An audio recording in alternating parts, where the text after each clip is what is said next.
হুজুর আমার নাম ইয়াসিন, আমার গার্লফ্রেন্ডের সাথে 1 বছরের বেশি বেশি সম্পর্ক, এখন আমাদের ব্রেকআপ হয়ে গেছে। ব্রেকআপ কিটা? সম্পর্ক ভাঙি গেছে। শালার ইংরেজি রে।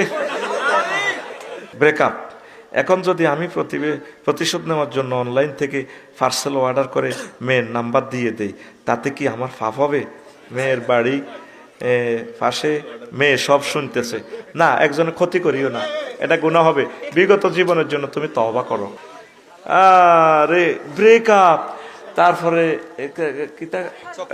না শাটারিং, সাব কত রকমের। আমি বাড়ি করতাম যে শাটারিং ক্রয় বিক্রয়, কিরে শাটারিং কিতা? এই ইংরেজি এর না বোঝনের কারণে আমার 10 লাখ টাকা নাই। স্টামের বিচার করতে যে আপনারা তো সাইন দিছেন, আইকো হায় হায় রে, বেশ বরাট খনন আপনি, আমরা বরাট। ওমা এবার বেকু বিল গেছে আর 6 লাখ।